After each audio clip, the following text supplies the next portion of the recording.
하루 20분 성경 읽기 유진 피터슨의 메시지 성경.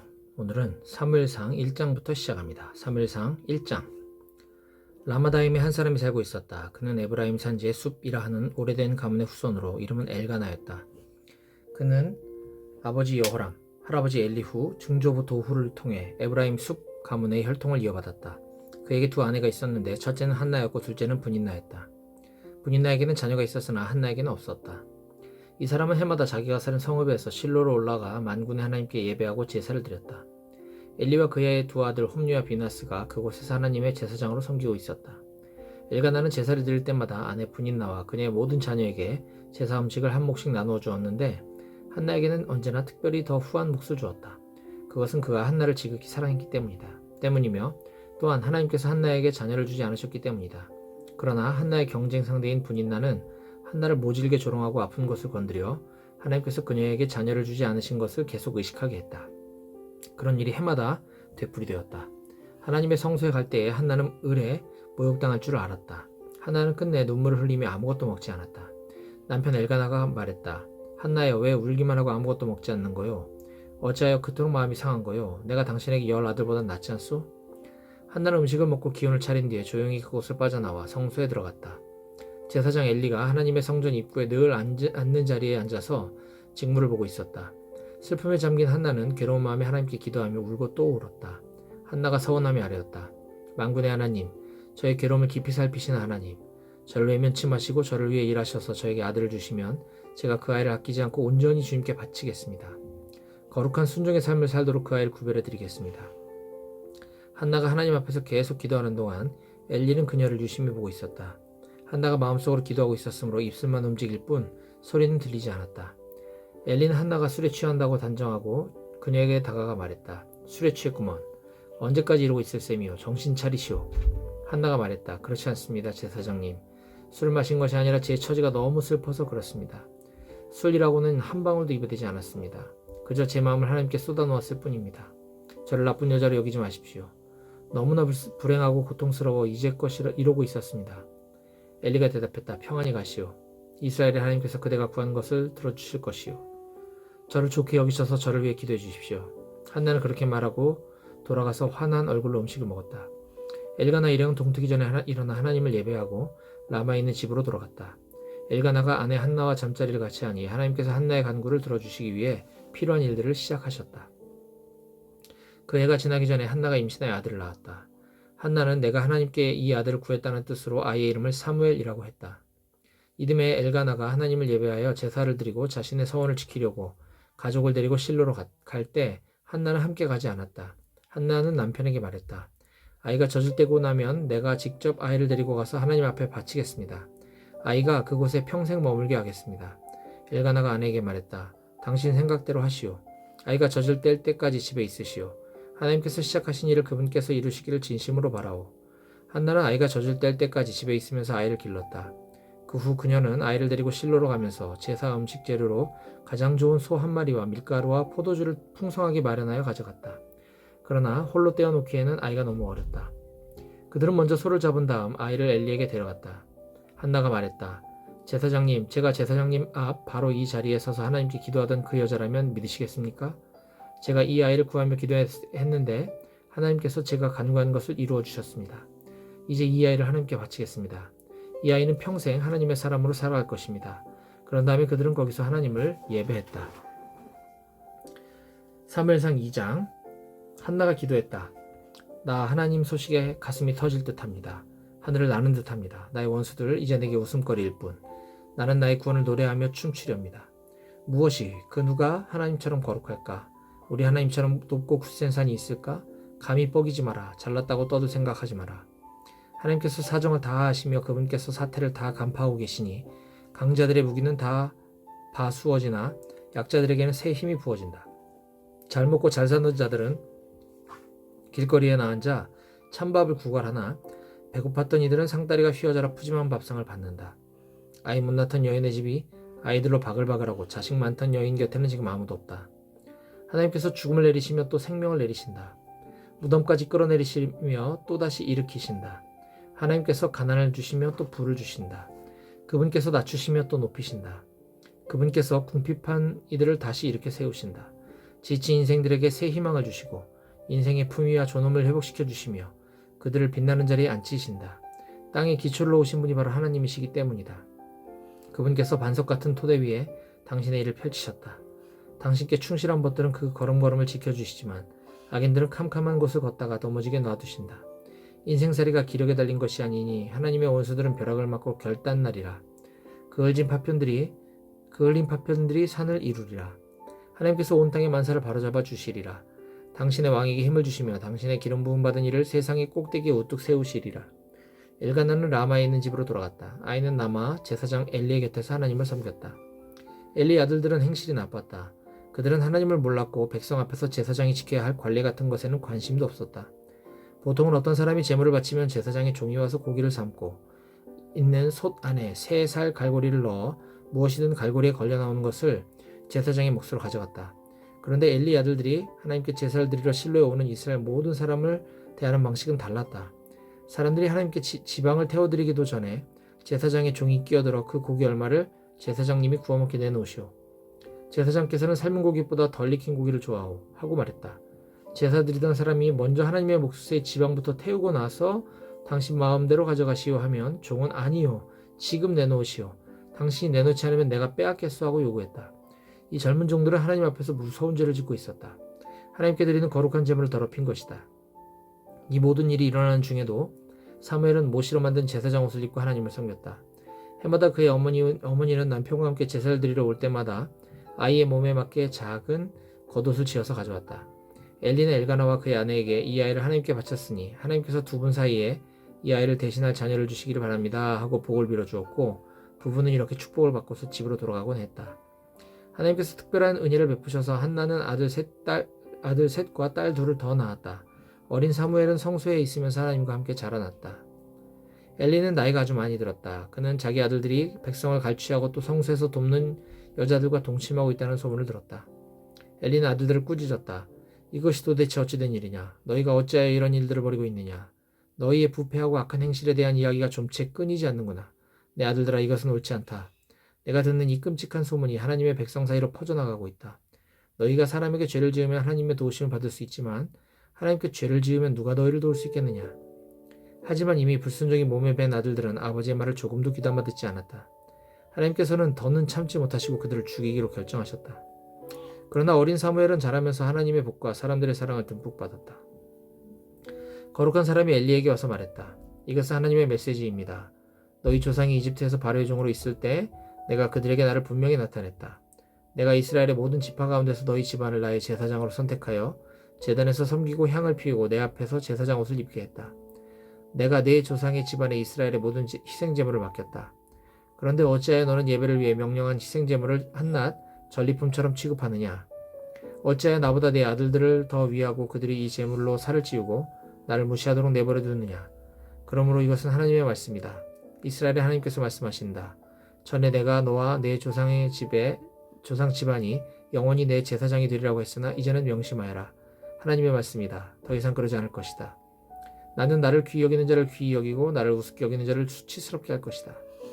경고를 잘 들어라. 머지않아 내가 내 집안뿐 아니라 내 후손의 집안까지 다 없애버릴 것이다. 내 집안에서 노년까지 살 자가 아무도 없을 것이다. 너는 내가 이스라엘에 행하는 선한 일들을 보겠으나 그것을 보고서 울 것이다. 내 집안에서 살아남아 그것을 누릴 자가 아무도 없을 것이기 때문이다. 내가 한 사람을 남겨두어 나의 제단에서 섬기게 하겠으나 눈물로 얼룩진 고단한 삶이 될 것이다. 내 집안 사람들은 모두 자기 수를 다 누리지 못하고 죽을 것이다. 내 두 아들 홈리와 비나스에게 벌어진 일이 그 증거가 될 텐데 그 둘은 한날에 죽을 것이다. 그 후에 내가 나를 위해 참된 제사장을 세울 것이다. 그는 내가 원하는 일을 하고 내가 원하는 사람이 될 것이다. 나는 그의 지위를 견고히 할 것이고 그는 맡은 일을 기꺼이 감당하여 내 기름 부음 받은 자를 섬길 것이다. 내 집안에 살아남은 자들이 그에게 와서 입에 풀칠할 정도면 괜찮으니 제사장 일을 하게 해주십시오 하며 구걸하게 될 것이다. 사무엘상 3장. 어린 사무엘은 엘리의 지도를 받으며 하나님을 섬기고 있었다. 그때는 하나님의 계시가 아주 드물거나 거의 나타나지 않던 때였다. 어느 날 밤 엘리는 곤히 잠들었다. 그는 시력이 아주 나빠서 거의 앞을 보지 못했다. 이른 새벽 날이 밝기 전 성소에 등불이 켜져 있을 때에 사무엘은 하나님의 궤가 있는 하나님의 성전에서 자고 있었다. 그때 하나님께서 사무엘아, 사무엘아 하고 부르셨다. 사무엘이 대답했다. 예, 제가 여기 있습니다. 그는 엘리에게 달려가 말했다. 부르셨는지요? 제가 여기 있습니다. 엘리가 말했다. 나는 너를 부르지 않았다. 돌아가서 자거라. 사무엘은 돌아와 자리에 누웠다. 하나님께서 다시 사무엘아, 사무엘아 하고 부르셨다. 사무엘이 일어나 엘리에게 갔다. 부르셨는지요? 제가 여기 있습니다. 다시 엘리가 말했다. 아들아, 나는 너를 부르지 않았다. 돌아가서 자거라. 이 모든 일은 사무엘이 하나님을 직접 알기 전에 있었던 일이다. 하나님의 계시가 그에게 직접 임하기 전이었다. 하나님께서 다시 사무엘아 하고 세 번째로 부르셨다. 이번에도 사무엘은 일어나 엘리에게 갔다. 부르셨는지요? 제가 여기 있습니다. 그제야 엘리는 하나님께서 그 아이를 부르고 계심을 깨닫고 사무엘에게 이렇게 지시했다. 돌아가서 누워라. 그 음성이 다시 들리거든 말씀하십시오. 하나님, 주님의 종이 들을 준비가 되었습니다 하고 아뢰어라. 사무엘은 잠자리로 돌아갔다. 그 후에 하나님이 오셔서 사무엘 앞에서 조금 전과 같이 사무엘아, 사무엘아 하고 부르셨다. 사무엘이 대답했다. 말씀하십시오. 주님의 종이 들을 준비가 되었습니다. 하나님께서 사무엘에게 말씀하셨다. 잘 들어라. 내가 모든 사람을 흔들어 깨워 주목하게 할 일을 지금 이스라엘에 행하려고 한다. 내가 엘리에게 경고했던 모든 일을 하나도 빠짐없이 그의 집안에 행할 때가 왔다. 때가 되었으니 내가 그에게 알릴 것이다. 내가 그의 집안에 영원히 심판을 내릴 것이다. 그는 자기 아들들이 하나님의 이름과 하나님의 처소를 더럽히고 있는 것을 알면서도 그들을 막기 위해 어떤 일도 하지 않았다. 내가 엘리 집안에 내리는 선고는 이것이다. 엘리 집안의 죄악은 제사나 제물로 절대 씻지 못할 것이다. 사무엘은 아침까지 잠자리에서 머물러 있다가 일찍 일어나 성소의 문을 열고 직무를 보러 갔다. 그러나 사무엘은 자신이 보고 들은 환상을 엘리에게 알리는 것이 두려웠다. 엘리가 사무엘에게 물었다. 내 아들 사무엘아. 사무엘이 달려왔다. 예, 부르셨습니까? 그분께서 무슨 말씀을 하셨느냐? 나에게 모두 말하여라. 하나님께서 내 재판장이시니 한마디도 감추거나 얼버무려서는 안 된다. 그분께서 내게 하신 모든 말씀을 다 듣고 싶구나. 사무엘은 그에게 하나도 숨기지 않고 그대로 말했다. 엘리가 말했다. 그분은 하나님이시다. 무엇이든 그분께서 가장 좋다고 여기시는 대로 행하실 것이다. 사무엘이 자라는 동안 하나님이 그와 함께 계셔서 사무엘의 예언이 하나도 땅에 떨어지지 않았다. 북쪽으로 단에서부터 남쪽으로 브엘세바까지 이스라엘의 모든 사람이 사무엘이 하나님의 참 예언자임을 알게 되었다. 하나님께서는 계속하여 실로에 나타나셨고 거기서 말씀을 통해 사무엘에게 자신을 계시하셨다. 사무엘상 4장. 사무엘이 하는 모든 말이 온 이스라엘에 전해졌다. 이스라엘은 블레셋 사람과 싸우러 나갔다. 이스라엘은 에벤에셀의 진을 치고 블레셋 사람은 아벡의 진을 쳤다. 블레셋 사람이 전투 대용으로 진격하여 이스라엘을 치자 이스라엘은 크게 패하여 군사 4,000명 정도가 들판에서 죽었다. 군대가 진으로 돌아오자 이스라엘 장로들이 말했다. 하나님께서 오늘 우리를 블레셋 사람에게 패하게 하신 까닭이 무엇이겠습니까? 실로에 가서 하나님의 언약궤를 가져옵시다. 언약궤가 우리와 함께 가면 우리를 적의 손에서 구해줄 것입니다. 그래서 군대가 실로에 전가를 보냈다. 사람들이 그룹 사이에 앉아 계신 만군의 하나님의 언약궤를 가져왔다. 하나님의 언약궤를 가져올 때에 엘리의 두 아들 홈리와 비느하스도 함께 왔다. 하나님의 언약궤가 진에 들어오자 모두가 환성을 질렀다. 환호성을 질렀다.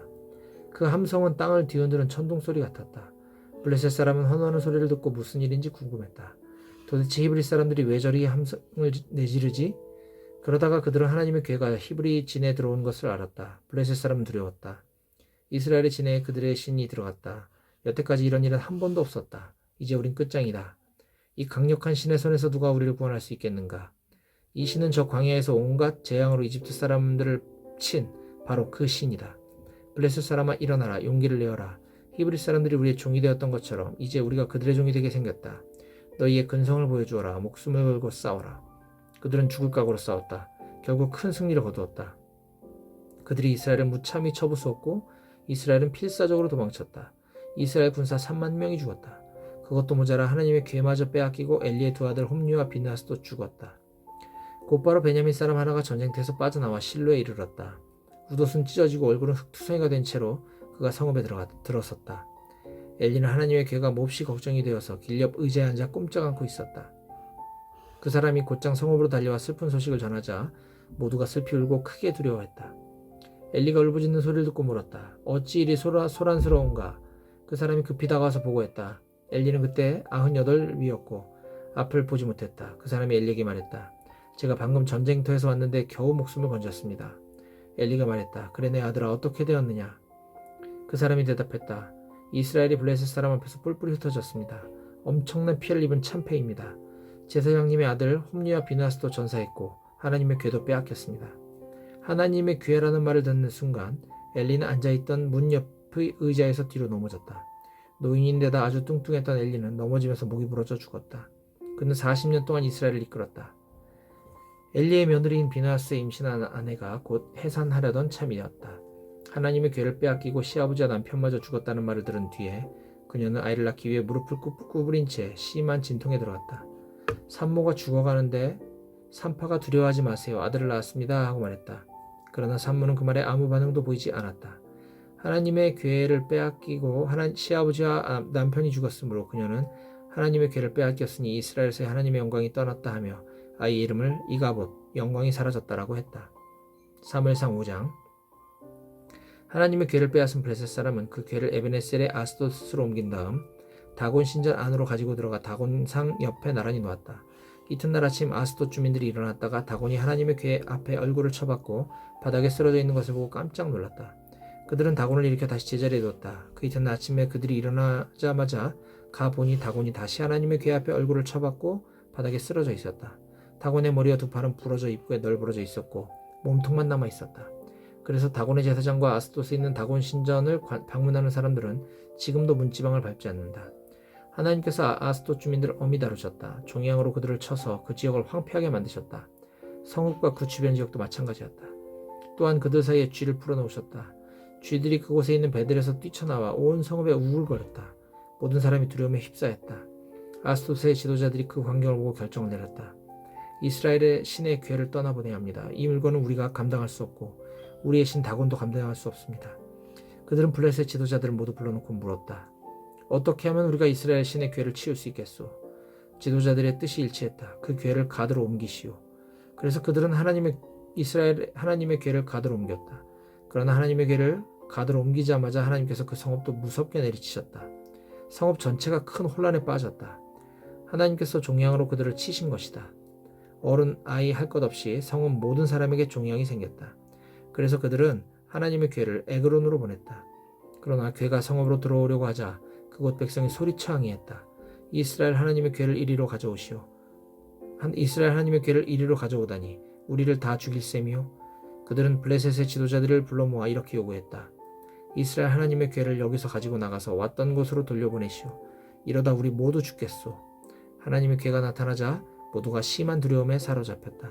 그러나 하나님께서는 이미 그곳을 무섭게 내리치셨다. 죽지 않은 사람은 종양으로 치셨다. 온 성읍이 내지르는 고통과 비탄의 부르짖음이 하늘에 사무쳤다.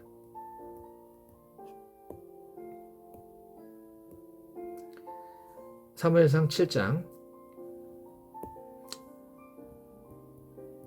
사무엘상 6장. 하나님의 궤가 블레셋 사람 가운데 있은 지 7달이 되자 블레셋의 지도자들이 종교 전문가와 제사장과 초자연 현상의 전문가들을 한데 불러서 의견을 구했다. 어떻게 해야 사태를 더 이상 악화시키지 않고 이 하나님의 궤를 치워버릴 수 있겠소? 방법을 말해보시오. 그들이 말했다. 이스라엘의 하나님의 궤를 돌려보내려면 그들에게 그냥 던져주기만 하면 되는 것이 아니라 보상을 해야 합니다.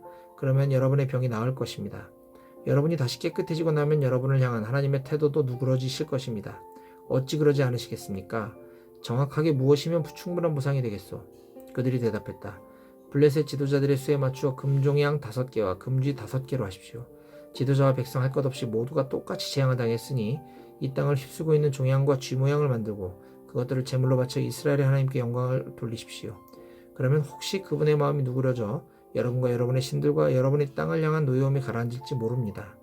이집트 사람과 바로처럼 고집을 부릴 까닭이 무엇입니까? 하나님께서는 그들을 향해 공격을 멈추지 않다가 결국 그들이 그분의 백성을 내보내고 나서야 누그러지셨습니다. 그러니 이렇게 하십시오. 새 수레와 멍에를 메어본 적이 없는 암소 2마리를 가져다가 암소들은 수레에 메우고 그 송아지들은 우리로 돌려보내십시오. 하나님의 궤를 수레에 싣고 여러분이 보상으로 드리는 금 종양과 금쥐를 자루에 잘 담아 궤 옆에 두십시오. 그런 다음 수레를 떠나보내고 잘 지켜보십시오. 만일 궤가 왔던 길을 되짚어 곧장 베스메스 길로 향하면 이 재앙은 신의 심판임이 분명합니다.